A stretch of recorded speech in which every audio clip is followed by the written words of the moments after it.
ಅಲ್ಪಸಂಖ್ಯಾತ ನಾಯಕ ಸಲೀಂ ಅಹಮದ್ ಅವರು ಕಳೆದು 44 ವರ್ಷದಿಂದ ಪಕ್ಷಕ್ಕೆ ದುಡಿತಾ ಇದ್ದಾರೆ.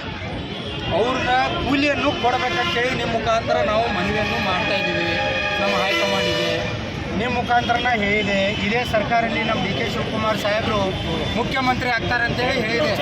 ಇವತ್ತು ಅವರು ಮುಖ್ಯಮಂತ್ರಿ ಆಗಿದ್ದಾರೆ.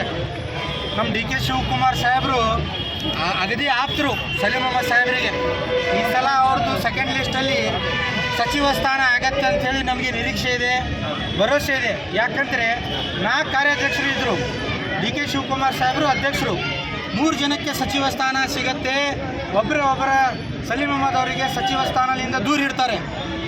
ಇದು ಯಾಕಂತೇಳಿ ನಮ್ಗೆ ಗೊತ್ತಾಗಿಲ್ಲ. ಅದಕ್ಕಾಗಿ ಇವತ್ತು ನಿಮ್ಮ ಮುಖಾಂತರ ನಮ್ಮ ಡಿ ಕೆ ಶಿವಕುಮಾರ್ ಸಾಹೇಬ್ರಿಗಾಗಲಿ, ಬಿ ಕೆ ಹರಿಪ್ರಸಾದ್ ಸಾಹೇಬ್ರಿಗಾಗಲಿ, ನಮ್ಮ ಖರ್ಗೆ ಸಾಹೇಬ್ರಿಗಾಗಲಿ ನಾವು ಮನವಿಯನ್ನು ಮಾಡ್ತಾಯಿದ್ದೀವಿ. ಅವರಿಗೆ ಮಂತ್ರಿ ಈ ಭಾಗದಿಂದ ಈ ಸಲ ಮಾಡಲೇಬೇಕಂತೇಳಿ ನಾವು ನಿಮ್ಮ ಮುಖಾಂತರ ಮನವಿ ಮಾಡ್ತೀವಿ. ಸಲೀಂ ಅಹಮದ್ ಸಾಹೇಬರು ಎಲ್ಲ ವರ್ಗದ ನಾಯಕರು, ಕೇವಲ ಅಲ್ಪಸಂಖ್ಯಾತರ ನಾಯಕರು ಅಂತ ಯಾಕೆ ಹೇಳ್ತಿದ್ದಾರೆ? ಅವರು ಎಲ್ಲ ವರ್ಗದ ನಾಯಕರ ಕರೆ. ಆದರೆ 22 ವರ್ಷ ಆಯಿತು. ಲಾಸ್ಟ್ ಹೊನ್ನಳ್ಳಿ ಅವರಿಗೆ ಇಲ್ಲಿಂದ ರಿಪ್ರೆಸೆಂಟೇಷನ್ ಇತ್ತು. 20-25 ಲಕ್ಷ ಜನ ವೋಟರ್ಸ್ ಇದ್ದೀವಿ. ನಮ್ಮ ಕ್ಯಾಬಿನೆಟಲ್ಲಿ ರಿಪ್ರೆಸೆಂಟೇಷನ್ ಇಲ್ಲ. ಪಕ್ಷಕ್ಕೆ ವೋಟ್ ಹಾಕ್ಕೊಂಡೇ ಬಂದೀವಿ, ಮುಂದೆ ಹಾಕ್ತಾ ಇರ್ತೀವಿ. ನಾವು ನಿಷ್ಠಾವಂತ ಕಾಂಗ್ರೆಸ್ ಕಾರ್ಯಕರ್ತರು.